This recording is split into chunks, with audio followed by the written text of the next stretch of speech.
Let's begin our show. Amazing people. In this episode, we introduce three achievers who held Indian flag high in Qatar through their community service. So let's welcome to the show Mr. Aloysius D'Souza, Mr. Simon De Silva, and Mr. Deepak Shetty. So to start off with, let me start off with Mr. Aloysius D'Souza. Mr. Aloysius D'Souza is employed in Qatar for more than a decade. Now, with an international project management company as project manager and associated with many community organizations such as Mangalore Cultural Association, that's a past president he was, and currently serving as a public relation officer and also part of the management committee of Tulukuta, Qatar as Association Social and Environmental Coordinator. Worked previously in most of the Gulf countries such as Kuwait, Bahrain, Oman, and UAE, and also participated actively and organized many cultural and social events.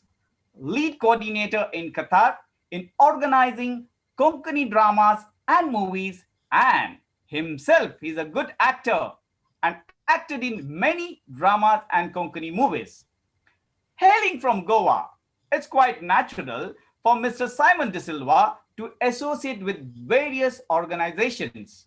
He is the president of the Goan Welfare Association, Qatar, and organized socio-cultural and sports activities on a regular basis and extending financial help to the needy and charitable institutions like Gujarat earthquake victims, PM Relief Fund, Child Relief on You, Katis, and many more.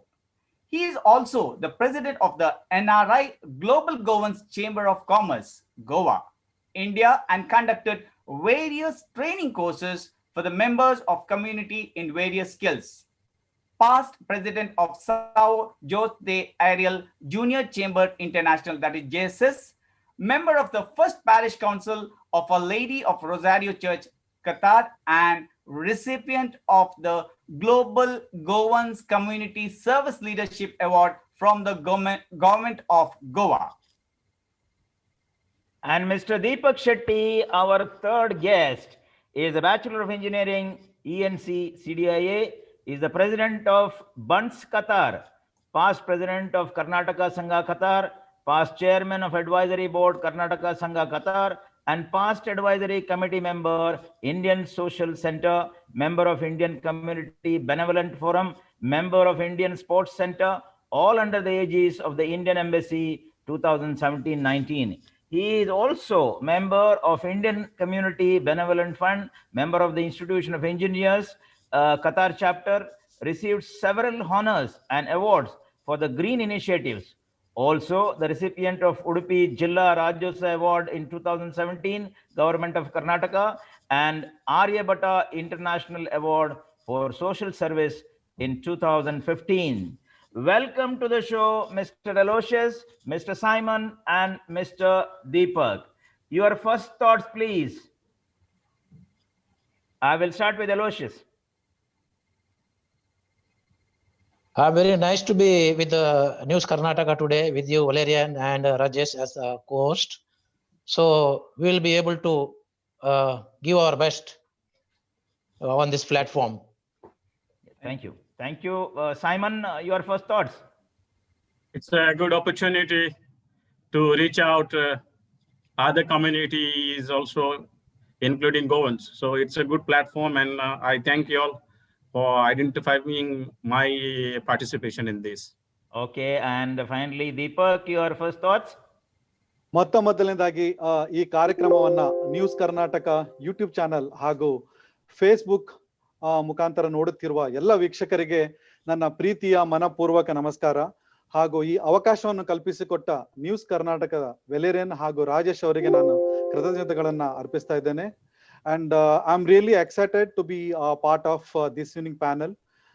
I'm sure we're going to discuss a lot of things about what we as Indian community did in Qatar, and we have got co-panelist Simon is with us and Aloysius. They are all very well respected in Qatar, and I'm sure we are going to have exciting, 1 hour ahead for all of us.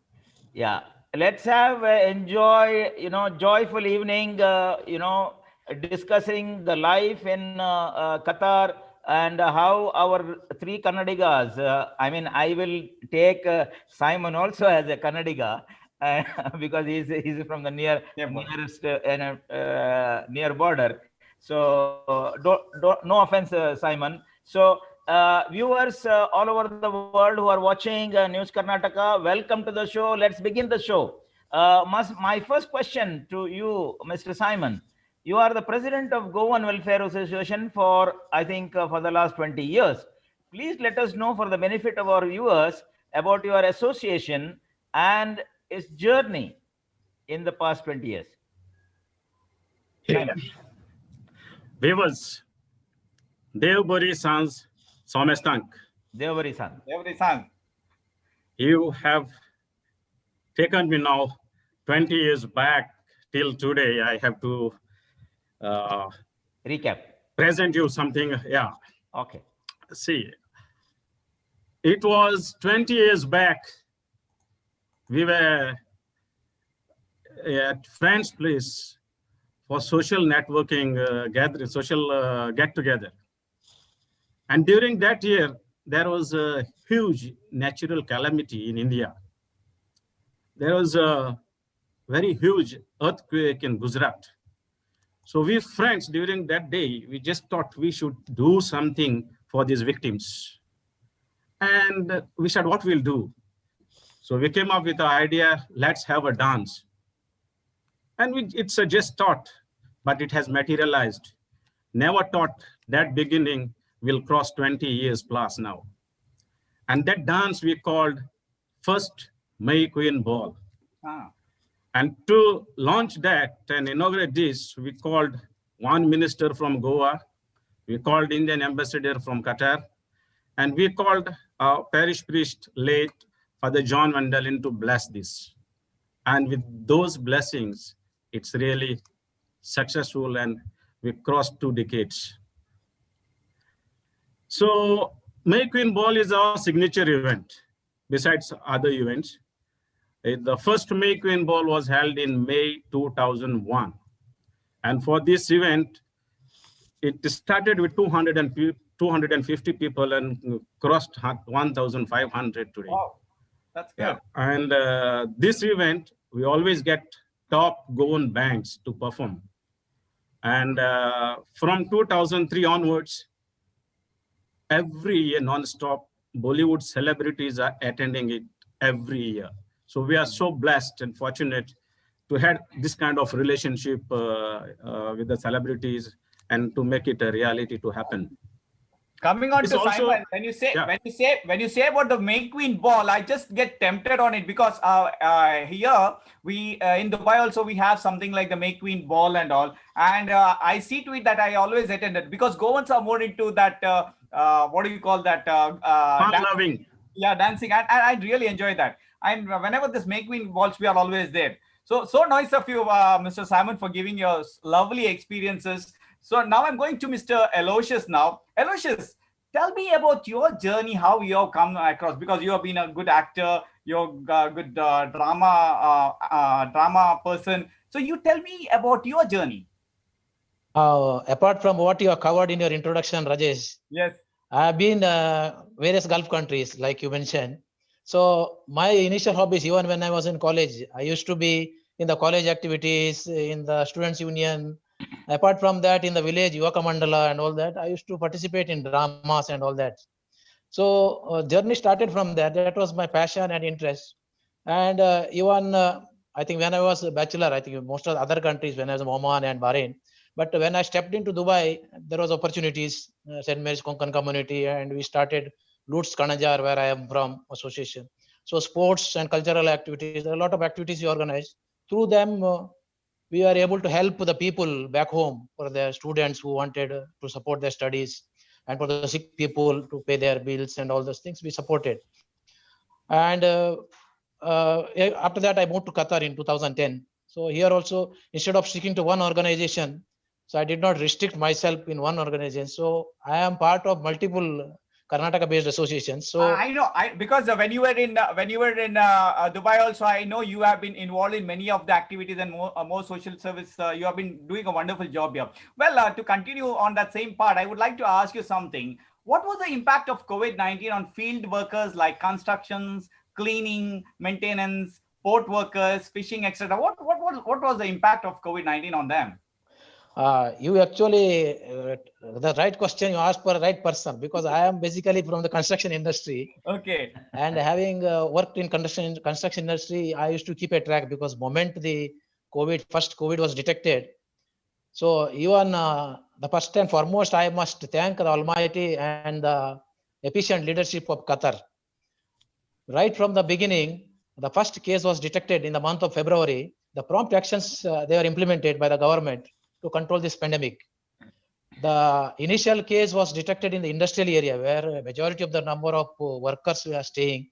And then there are also the factories and workshops. So people started becoming scary, because when it was detected in that area, thinking that it might spread. So, but government acted very swiftly in imposing number of restrictions. What they did is they sealed the complete area of the workers. And after that, they took whoever primary and secondary contacts. They about 6,500 people they quarantined in an isolated quarantine area. And they have been provided with the medicines, food. Even the sealed industrial area also, they have been provided with food and medicine. And there was good care was taken. So since most of these workers belong to the construction and maintenance projects, the ongoing projects and maintenance works were sometime impacted. Of course, there are no people coming because there are areas have been sealed. But eventually, as and when the phase-wise the restrictions were lifted, the people started coming, and then the work start progressing. So as such, no construction projects were stopped because of COVID-19. Of course, the businesses such as hospitality, restaurants, health club, beauty spas, saloons, shopping malls, port workers, fishing activities, and private healthcare facilities like private clinics. Of course, they were affected by this lockdown because they have been stopped. So the sad part is that many people who are associated with working with that, employed with those, some of them lost their jobs. And of course, the prevailing situation is such that they had no business. So for them, there is nothing to pay. And also, some of the employers, they even reduce the salaries. They cut the salaries. I believe everywhere this salary cut is there, and everything's they're trying to reduce staffs because it has affected in every seam of life. This COVID-19 has really affected everyone. Yeah. Thank you, Aloysius, for that information that you have given regarding the workers. How they have in construction, cleaning, and other areas, how it has happened like any other part of the world. My question now to Mr. Deepak, before I start the question on the pandemic life in Qatar, for the benefit of our viewers, can you please tell us how you were involved from your student days till now in social activities and helping the needy and organizing events and everything? Valerian, thank you so much. You are right, actually right from my school days, because I did my schooling from St. Joseph's, Banman, and PUC from St. Mary's, Shiro Manchakal. So I was a school people leader, when I was in 10th. So right from my school days, I am always into, taking the leadership and, organizing the events. So probably, I have inherited this quality from my late father and my grandfather. I came to Qatar, after finishing my engineering. I was in Delhi for 7 years. And then in year 2000, I came to Qatar. Even though I have been a member of many social cultural organizations since 2001, but my actual social service activity started in 2005. I went on to become, as you mentioned, a president of Karnataka Qatar in 2013. Prior to that, I had served the Sangha as a sports secretary, and a general secretary. And in 2007, of course, the ambassador appointed me as one of the advisory board member of ICC. And from 2018, I'm heading the Bunts Qatar as the president. My social service activities, Valerian, is not only limited to Qatar, and have been actively involved in many philanthropic activities, environment-related activities in India as well since last 15 years. ಭಾಷೆ ನಮ್ಮ ಸಂಸ್ಕೃತಿ ನಮ್ಮ ಮಾತೃಭಾಷೆ ಕನ್ನಡ ನಾನು ಓದಿದ್ದು ಕೂಡ ಕನ್ನಡ ಮಾಧ್ಯಮ ಶಾಲೆಗಳಲ್ಲಿ ಇಂದಿಗೂ ಕೂಡ ನಾನು ಕೆಲವು 2 ಕನ್ನಡ ಮಾಧ್ಯಮ ಶಾಲೆಗಳಿಗೆ ಸಹಾಯ ಮಾಡುತ್ತಿದ್ದು ಕನ್ನಡ ಭಾಷೆಗೆ ಅದು ನಂದು ಕಿರು ಸೇವೆ ಅಂತ ಭಾವಿಸಿದ್ದೇನೆ. So these are all you can say my contribution to the society. And from the Bunts Qatar perspective, or when I was the president of Kannada Sangha, initiated a lot of activities to bring all Karnataka based organizations people under one platform. Of course, my predecessor started, and I continued that trend in Kannada Sangha as well. Even within the Bunts Sangha also, we have diversified. We have added a lot of activities. That's what you can say briefly about. Okay. Right from your student days, you are very much busy or occupied in doing social service, and you have that social bent of mind. Leadership qualities have come from the grassroots level only. Yes. So it's so nice to hear 3 of you involved in so much social engagement, uplifting the needy and giving a helping hand. Now, my question to Deepak, to you, what during pandemic, what was the community work carried out to help the needy, jobless families and others? Okay, Valerian, it is going to take some time, and no problem. I need you to give me some time, to explain in detail, because the viewer should understand, so what all we did in Qatar, right? So let me say, we need to tell the viewers, what Indian community did in Qatar. And before I started with what Indian community in Qatar, let me briefly explain you the structure what we have in Qatar. Contrary to some other countries in the GCC region or elsewhere, due to the visionary leadership of many senior community leaders, unfortunately, some of them are no more. Indian community in Qatar from the last few decades has a proper structure in place to address many community-related issues. We have 4 apex bodies which functions directly under the patronage of Indian Embassy. Indian Cultural Center is at the forefront of promoting rich cultural heritage of India amongst Qatari and other nationalities residing in Qatar. Hence, all socio-cultural organizations are affiliated to ICC. We have Indian Sports Center promoting sports-related activities, and we have Indian Business and Professionals Council, which is promoting trade and business between India and Qatar. And finally, the most important, the Indian Community Benevolent Forum, which undertakes the noble task of providing succor and solace to the underprivileged members of the Indian community in Qatar. Actually, when COVID-19 started spreading its tentacles in Qatar, even though it impacted all sections of the society, as Aloysius mentioned initially, to contain the spread of the virus, authorities closed down industrial area, which houses reasonably a large number of blue-collar workers. At that point of time, previous ambassador, His Excellency Mr. P. Kumaran, initiated a lot of measures under the banner of ICBF to help the needy Indians. A WhatsApp group was created with the presidents of associate organizations and senior members of the community to seek their opinion and to put the measures in place. ICBF help desk was set up to assist the people. Many associate organizations, companies and individuals came forward to help the ICBF. From Karnataka-based organizations, Karnataka Sangha, Bunts Qatar, Tulukuta, MCC, MCA, even Qatar Billavas. I think the Simon is with us. Even the Simon Goan Welfare Association. All of them, they all helped the ICBF at that point of time. During the peak time, I was told the ICBF were really, literally distributing nearly 1,000 food packets every day. And they nearly helped 40,000 plus people with food assistance, free medicines to the hundreds of people. Also, they helped many needy people to pay their rents for a couple of months. Temporary shelter was also provided. And when the Vande Bharat mission started, they have given many free tickets to the needy and deserving people. And I must say, the ICBF Management Committee, under the presidency of PN Baburajan, did a fantastic job, and they all deserve a round of applause. As we all are aware, Valerian, as I said, impact of COVID-19 is multidimensional. Physical health, job loss, salary reduction issues, As a result of that, food and accommodation related issues, and most importantly, the mental health, the emotional stress. As I mentioned earlier, in the WhatsApp group, we had people from all walks of life. A panel of doctors, nurses, and pharmacists was created, and it was published in the media to console the people who are emotionally strained. During that time, flights were not operating, and parents of some of the residents are also stuck here. Usually, when you travel, you don't carry huge quantities of medicines. Since they could not travel back, they needed medicine urgently, and it was brought into the panel of these doctors. They really prescribed equivalent medicines available in Qatar, and it really helped hundreds of people. We also had few unfortunate death cases during the COVID-19. Again, getting approval from the concerned authorities, be it in Qatar or Air India or receiving airports in India, it was a Herculean task. Indian Embassy was really helpful those days.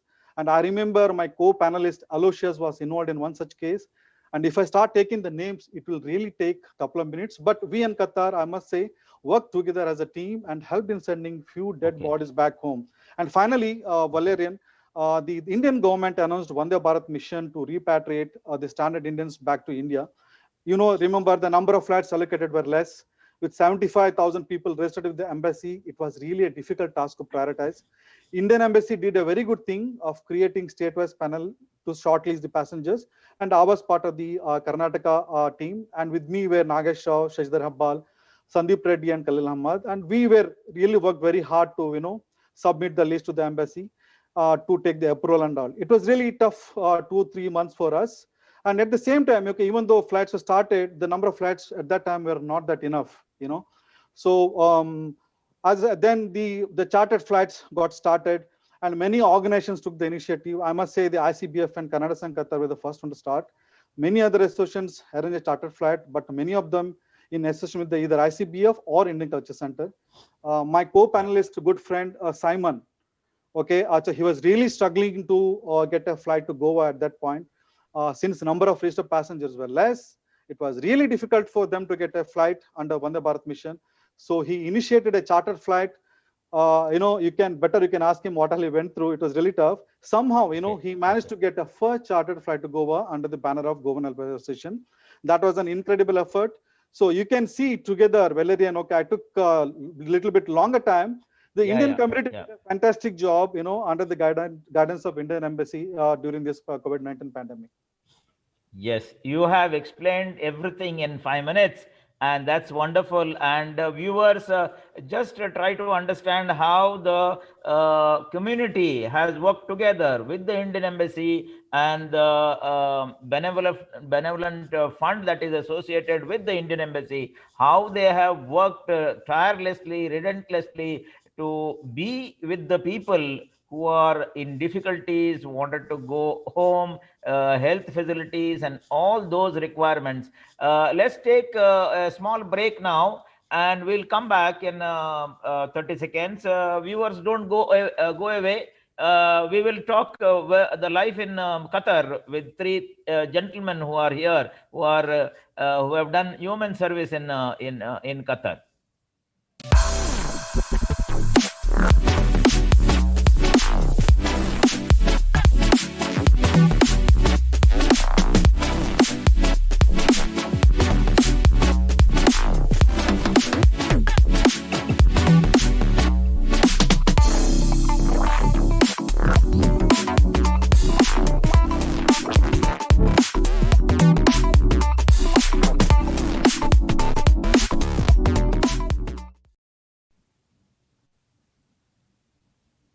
Yes, welcome back.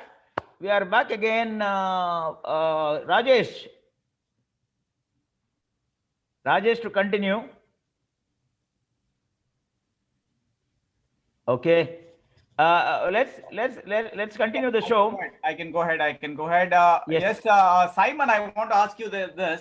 How did you keep the people together during the pandemic? Because there were no events and no programs. How did you all keep the people together?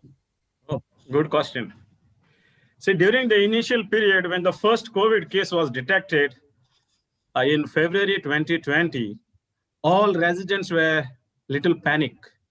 But as it progressed with the numbers increasing, people became more aware and started isolating themselves. Wherever possible, and staying indoors. Government also started imposing restrictions, and general public followed the ministry guidelines. People become aware that no social gatherings nor any events were allowed and adjusted their lifestyle accordingly. People started watching online virtual programs, and Christian devotees, due to church closure, started participating online masses and prayer services, keeping themselves busy. It was a difficult period for the bachelors without their families with them. And in such cases, various Indian community organizations tried to reach out those who had lost their jobs, and food kits and assistance was provided on case-to-case basis. The Karnataka-based community organization came up with virtual entertainment programs online, competitions to keep the people busy and occupied. We have been organizing World Goa Day since 2002 in Qatar till today. And this year, during this pandemic, the global Goans community all over the world are organizing virtual World Goa Day, and we are part of it along with other countries like Australia, Portugal, US, India, and many other global associations. And the theme this year is Reconnecting Goa. So it will be held on 24th of October this month, 2020. Watch us live on 24th October, 2020. That's nice. Yeah, So I hope everything is done virtual now. I hope people will watch live on News Karnataka also, Yeah. if you give us the opportunity. Definitely. We'll club the link together. Sure. Thank you. And now my question to Aloysius, was there any stimulus package from government of Qatar to shield the economy? And what were the benefits to residents from this economic package? Valerian, the Qatar government was quick to support. Yeah. They immediately, even soon after that restrictions, they immediately announced in the month of March about $20 billion, which was about 13% of Qatar's GDP package to reduce the effects of COVID-19. And the program aim at supporting the small businesses, the hard-hit sectors such as hospitality, tourism, retail, and logistic companies. They also about 6-month exemptions on utility bills payments they exempted. Also, the retail and small and medium industries were exempted from paying their rents for about 6 months. And the semi-government, because seeing the government initiative, the semi-government and private sector also joined hands with the government, and they started also exempting some of the rents even for the retailers. So it was a very good move. And food and medical, which was the need of the hour, were exempted from custom duties for about 6 months, with the condition that it should be reflected on the selling price. So at the end, the customer should get the benefit. The government made sure that the end user gets it. So migrant workers who are in quarantine or undergoing treatment were made to receive full salaries during this time. So this is what, some of the good things. And without thinking, they immediately jumped and supported the people and the economy. Actually, every government, every country has done something or the other, like to do the benefit of the people, and they have done a wonderful job. We have been talking to different parts of the people, different parts of the country, and we see that everywhere, some or the other way, the government has helped in doing some good things to the people. Correct. Coming, we had a live talk with Kuwait and like you. Kuwait, Bahrain, and Oman, and also UAE. All the governments of these countries have really come out with the stimulus packages and help the citizens as well as the residents very, very nicely. Yes, Rajesh. Yeah. That's a good thing what they have done. Anyway, I'm going to Deepak now. What do you feel the direct and indirect tax measures taken by the Qatar to help the resident during this pandemic? Rajesh, actually, the food and medical goods, they did exempted it from custom duties for 6 months. The Qatar Central Bank, lowered its policy rates twice in March in line with the US Federal Reserve. The deposit rate has been reduced by 100 BPS to 1%. The lending rate also has been reduced by 175 BPS to 2.5%. The repo rate has been reduced by 100 BPS to 1.5%. QCB, the Qatar Central Bank, also provided an additional liquidity to the banks operating in the country through a special window at 0 interest rate for postponing loan installments or granting new loans. QCB also, the Qatar Central Bank, has also put in place mechanisms in place to encourage the banks to postpone the loan installments and obligations of the private sector with a grace period of 6 months. The Qatar Development Bank they also postponed, installment of all borrowers for the 6 months. And if you look at the Qatar Islamic Bank, they are also providing interest-free loans to private companies under this program. The Qatar Financial Center also cut the rate on late tax payments to 0 from 5%. In addition, the deadlines for filing the taxes and audited financial statements have been extended. Government's fund have been directed to increase the investments in the stock market by nearly Qatar 10 billion. So you can see the government has taken a lot of measures to help the people and the local economy, to get over, the COVID-19 impact. Okay. That's a very good gist of the government initiatives on taxes and everything that you have mentioned. Very good to hear, because I think most of the countries have done that, and I think, but Gulf countries have done it very well. Let's go to Simon now. This is, I think, also the question relates to you also, and in general. What was the plight of parents whose children were studying abroad, and how did the children cope up, and what's the situation now? The parents whose children are studying abroad were anxious to get them back in Qatar, as the classes went online across the globe. Yeah. Following the appeal from many anxious parents, Indian embassy took up the matter with Qatar government and pursued it. When the Indian government allowed flights to Qatar under the air bubble agreement, many children came back to Doha. For example, I have 2 sons and they study in UK. They were held up from March until end August. So when this happened, we had to just apply online permission to get them to Qatar. And then they had to go for 7 days home quarantine. And that's the procedure that you have to follow and the guidelines. It is a situation no one can ever experienced, and the only option was to remain patient and wait for the government directions. That every effort was undertaken by the government for the safety of all. In Qatar and back in India, children are attending online classes. Of course, they are missing physical aspect of going to school, playing, all other activities and fun. But need of the hour is safety. We all have to go through this little inconvenience to overcome this pandemic. Right.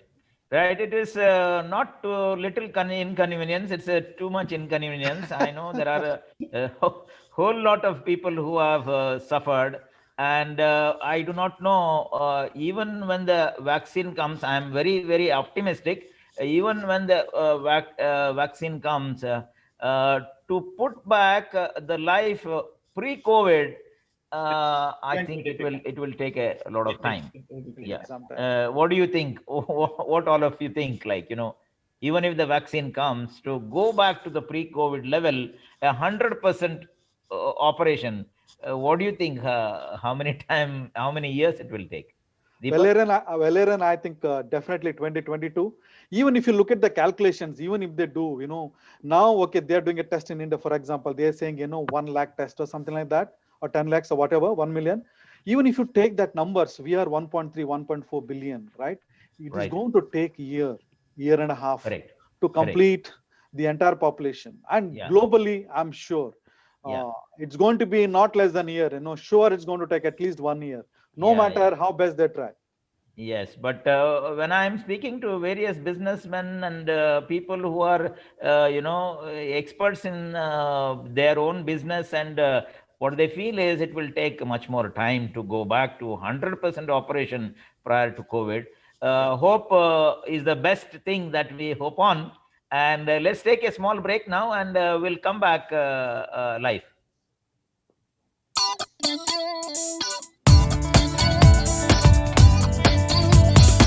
संन्याच्या राती नीलेल्या मळबार तारांचो मेळ चलता हावानी तू हांगा ह्या बुयच्या तळार मोगाचो खेळ खेळोया.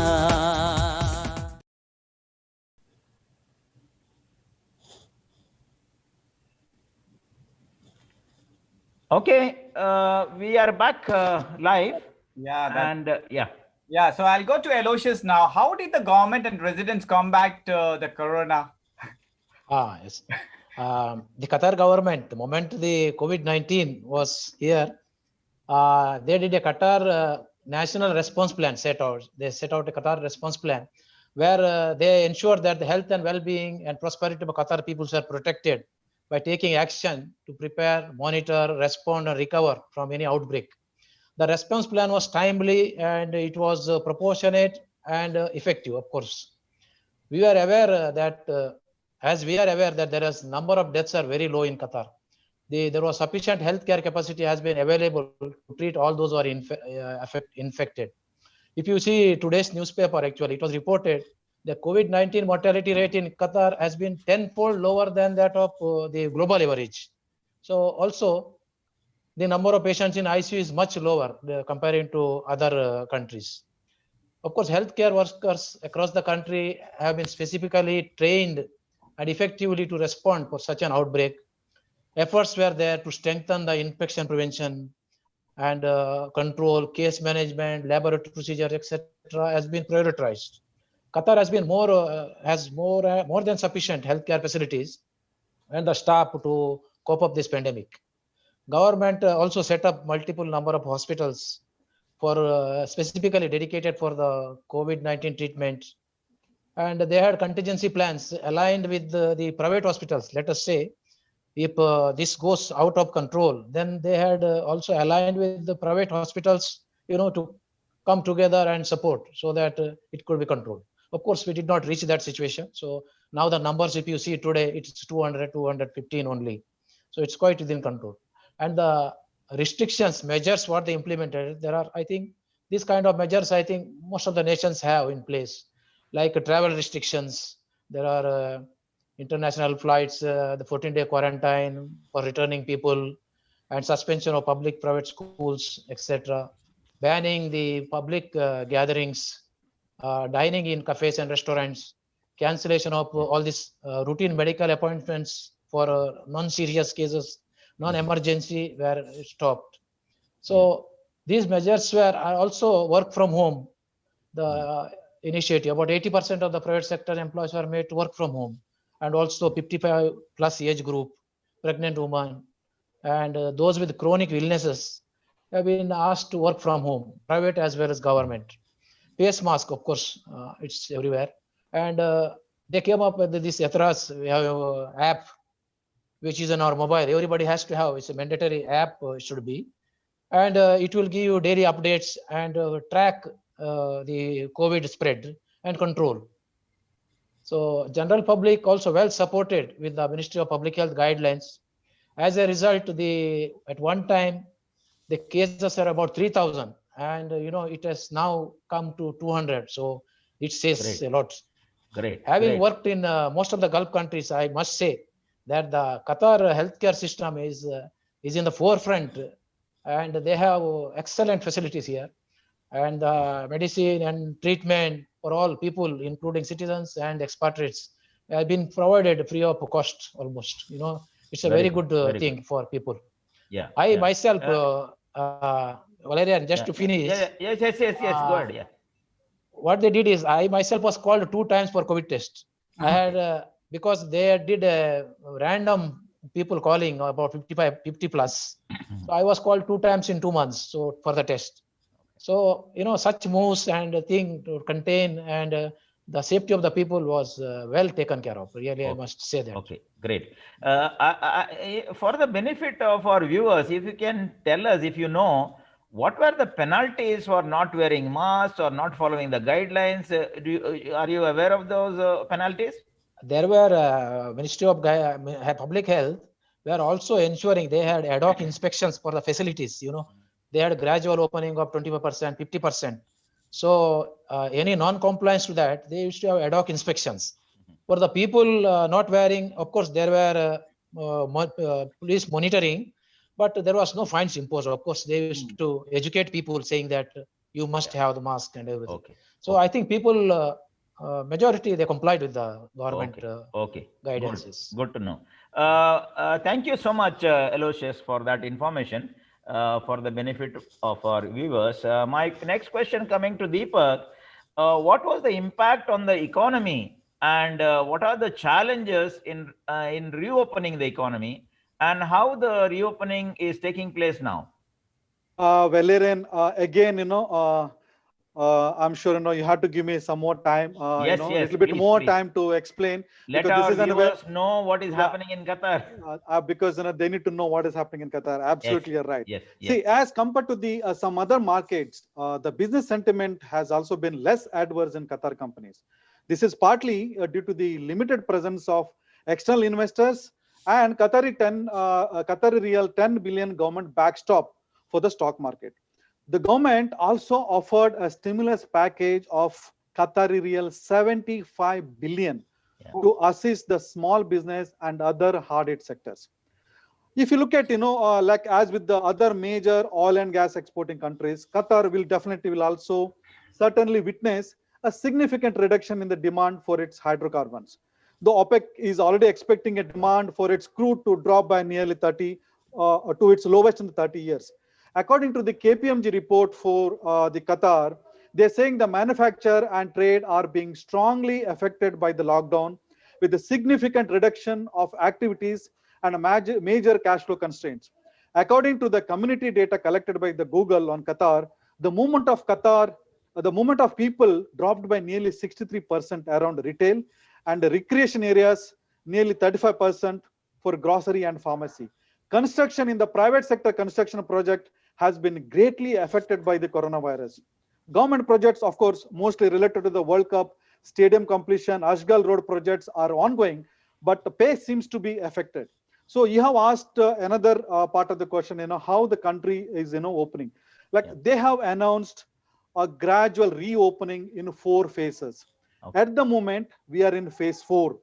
The first phase was started on June 15th with the limited opening of the mosque and 20% employees at a workplace with the implementation of all precautionary requirements. Trips outside Qatar in cases of extreme necessity, and everyone who returns to Doha will be subjected to the hotel quarantine for 2 weeks. And the second phase, they started on July 1st with opening of malls for limited hours and the opening of markets and wholesale markets with limited capacity and for specific hours. And also 50% of the employees get back to their workplace with implementation of all the precautionary measurements. The third phase started in the month of August with the low risk. They allowed low risk inbound flights for priority passengers, like especially the returning residents who are stuck abroad in Europe and Northern America and all.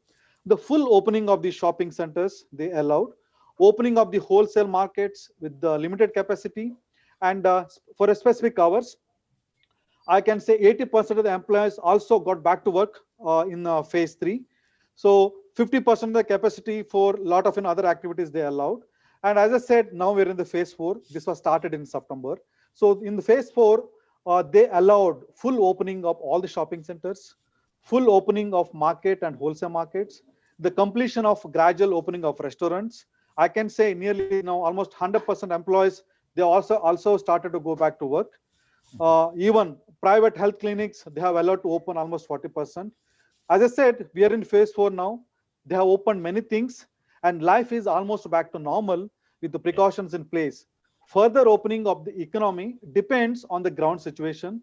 And I'm sure if second wave doesn't hit us hard like many other countries, I think in the next few weeks, it will be back to normal situation in Qatar. Good. That is a very nice summary of the question, the answer that you have given. It's so wonderful to know how Qatar is coping up to reopen the economy and how they have now reached 100% reopening of all the sectors. I hope the second wave doesn't come in, and we are going to have a normal life, of course, with the COVID on and with challenges. Rajesh, go ahead. Rajesh. Okay. Simon, my question to you, were there any job losses among Indians, and how many people have left the country, and how did they manage to leave? Valerian, as Aloysius mentioned previously, Yes.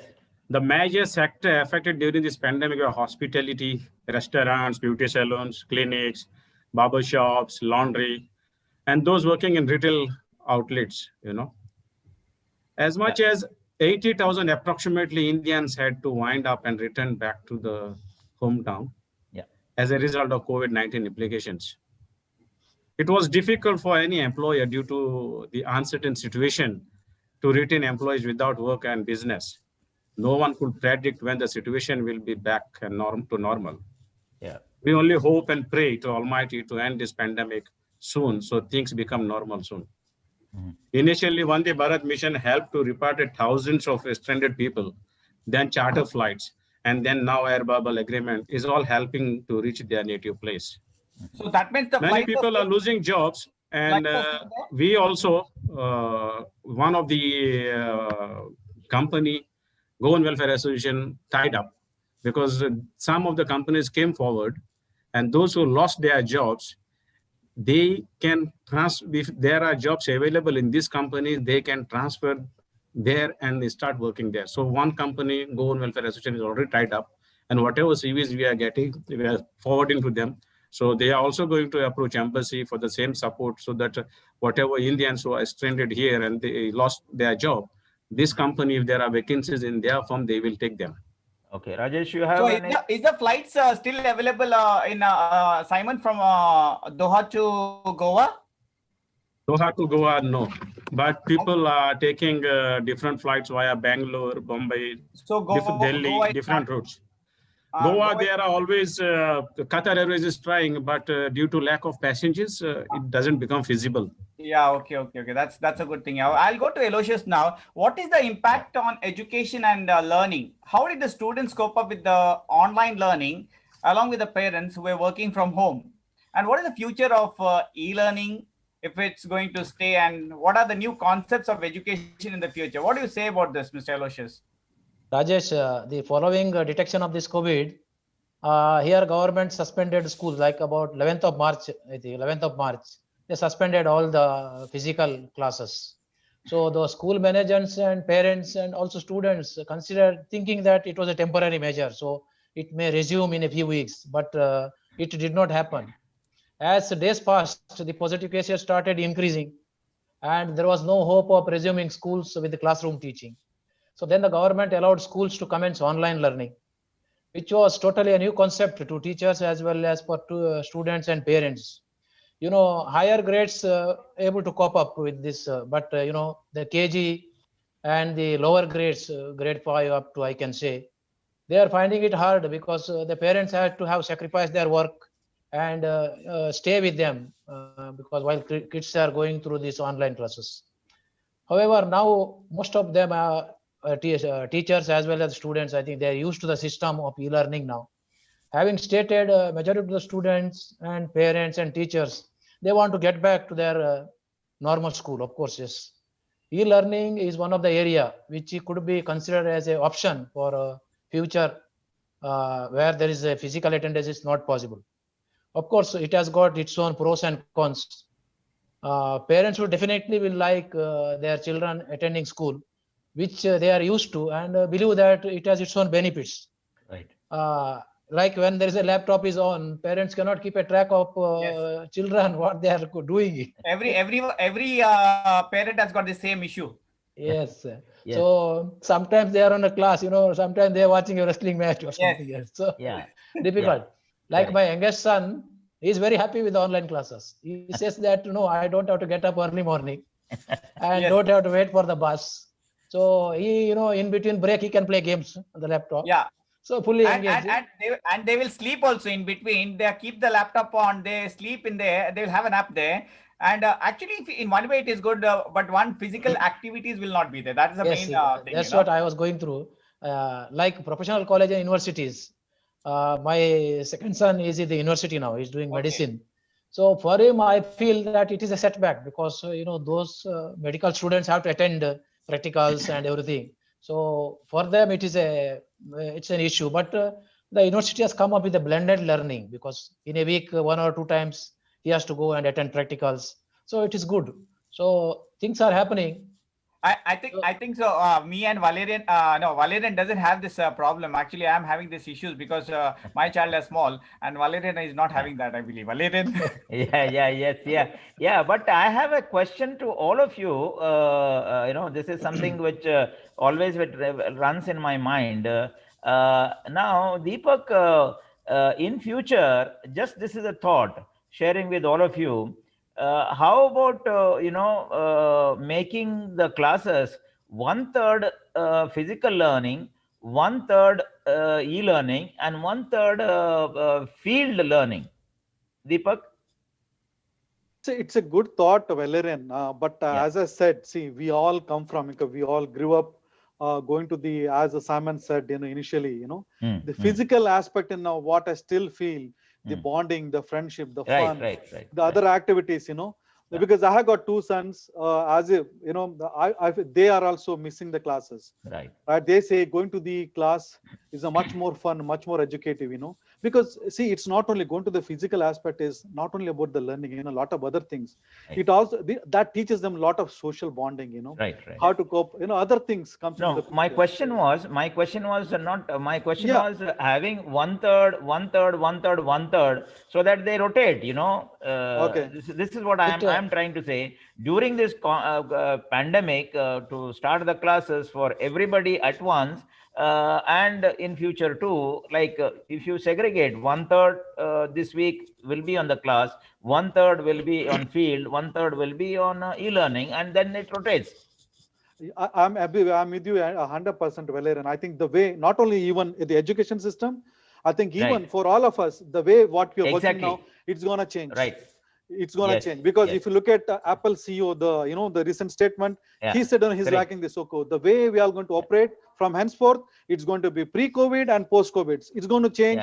It's not going to remain same henceforth. It's going to change everyone's life. No, giants like TCS, Hindustan Lever, and a lot of companies have already started closing their offices, and they have come into. And this is I'm sure it is going to stay. Let's have a break now, and we'll come back. After this last break, viewers, don't go away. We'll be coming back soon. Quick Accounting and Advisory LLC, Abu Dhabi. Accounting is the bloodline of your business. We provide accurate and timely accounting with day-to-day reports on cash flow, profit and loss, and balance sheet. You do business and leave accounts to us. We will manage it for you.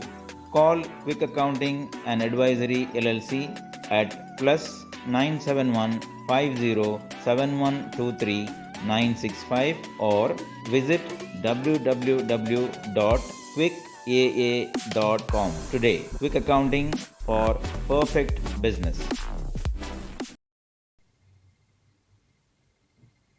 Welcome back. My question to Deepak, to you now. Many skilled and semi-skilled people have gone back to India, to their towns and villages from overseas and also from Indian big cities. Of course, some of them are slowly returning, but not all. How these people can establish themselves in their hometowns and villages with their newly acquired skills in farming and other activities? What support they should get from people, local bodies, and state governments? The question is long, but we are talking about the people who have gone back with their new skill sets, how they can start something in their own villages. Valerian, I have got a slightly different take on this. Yes, agree. Lakhs of people have returned back to India from abroad. Right. Yeah. Economic situation in India is not that great at the moment, which is quite obvious. GDP is down by double digits. back in India, many people have lost jobs. So the one who are residing in India, they themselves are in a difficult situation. The people who are returned from abroad, if you ask me if they have money, I believe is the right time to invest, provided they have done proper feasibility study. And if you ask me, if I estimated correctly, it cannot go further down anymore. We can only see an upward trajectory once the vaccine comes into the market. That's what I see. But for those who are not sure, it is better to have a wait and approach for some more time. And for those who are dependent on the jobs, honestly, at this moment, one should not look at what job they're going to take up. Have the opportunity and try to meet their expenses until vaccine comes to the market. Maybe if they have a land, they should really think of starting a farming. Why not? In an ideal world, government should support them, no doubt about it. But by giving loans on long-term payback options, hassle-free single window clearance for starting any MSME business startups. But as I mentioned, many state governments' financial situation is not that great. I guess depending on governments alone cannot help. Only thing I can think of getting help from government is if they can set up some centers to improve their skills, which News Karnataka is doing, which will certainly help them to get jobs or start their own business. But one thing is for sure, COVID-19 has changed many things, including the way, as I said earlier, ways to live. One needs to be innovative, patient, and courageous in their approach in handling the tough situation. Correct. Deepak, thank you for this. And you have put things straight. That is very good. Now we are coming to the end of the show. We have spent almost 1 hour. And this is the last question to all of you. It has got 2 parts. And I will start the question and in the order, I will start with Simon and then Aloysius and Deepak. The last question, which has got 2 parts, is what is your message to people amidst living with Corona? I don't like the word Corona, but I have to say it. And what is your call to viewers to support News Karnataka and why? I'll start with Simon. Since you said you don't like Corona, I'll omit that question. I'll pick up your second question and I'll answer that. Okay. You know, Gandhiji truly believed in Swadeshi and helping in rural and village economy. NewsKarnataka.com is doing a lot of work in that direction. By highlighting the achievements to society, they are encouraging people living in villages to look for alternatives. We really appreciate News Karnataka. Viva NewsKarnataka.com. Viva Goa. Thank you. We will also cover Goa. Once we finish Karnataka, we'll start covering Goa. That side. Sure. First, we are going to our city. We are finding everything, and everything goes on. Then we go on to the neighboring countries. But our village TV is covering all over India, so naturally we'll cover Goa. And Aloysius. Yeah, my message to the viewers, I may be sounding that I'm preaching, but the fact is, everyone has to realize that this coronavirus is no caste, no creed, no nationality, rich or poor. Anyone is vulnerable for this infection. It did not even spare a US president. So you imagine. For some, this COVID may be very mild or no symptoms at all. For others, it may take them closer to death and then recover back. So few, of course, it led to death. So we have lost many of our beloved ones during this pandemic.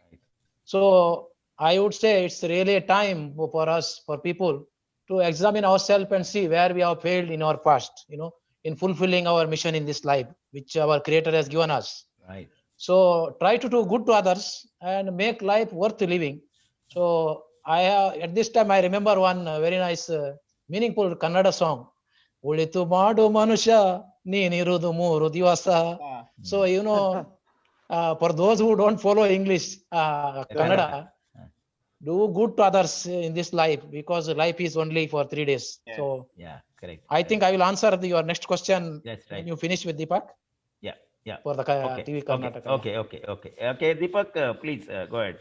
Okay, rather than looking at Valerian, the negative things, let's look at the positive things. Right. The ratio of number of people recovering from COVID-19 is up to 99%. So be a positive.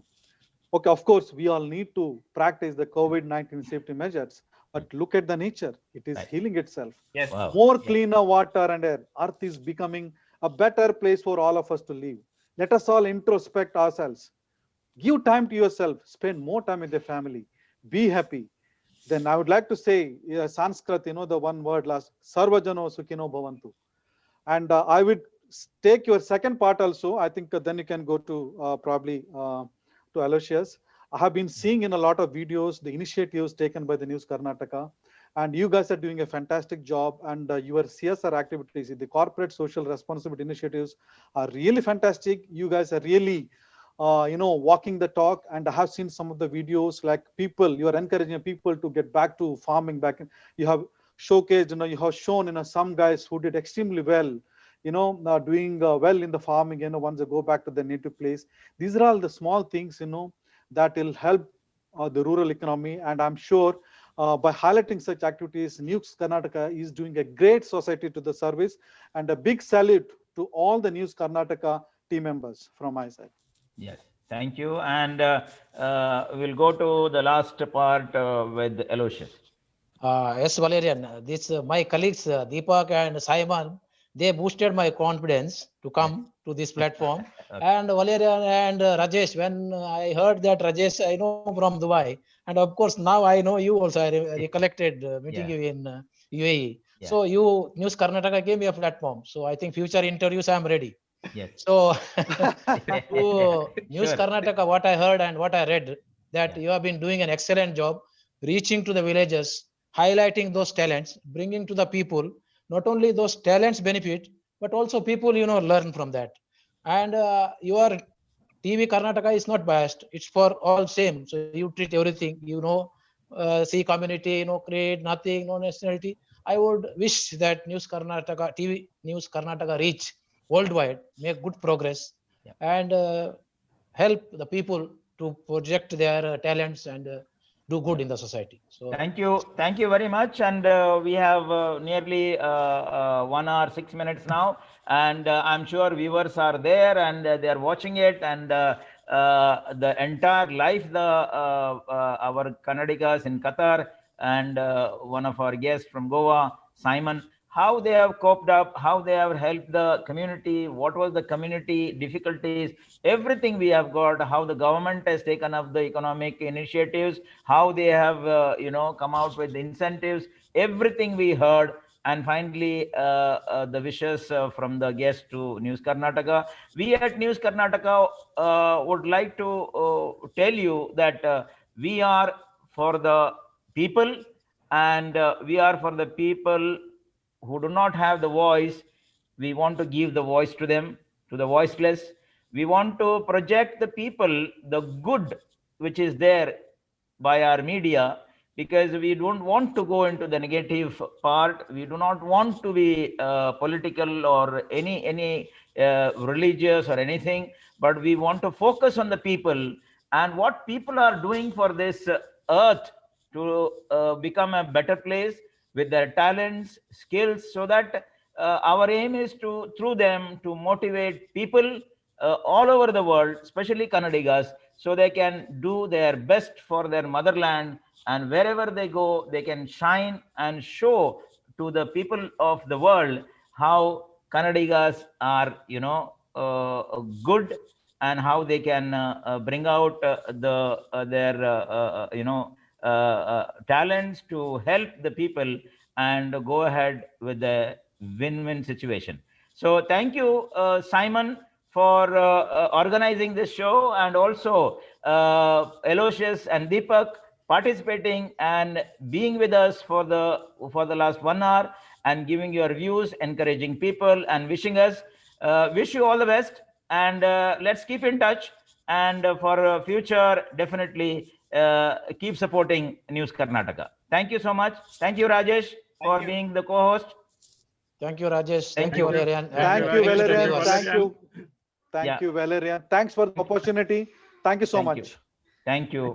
Thank you. Bye-bye. Bye. Thank you.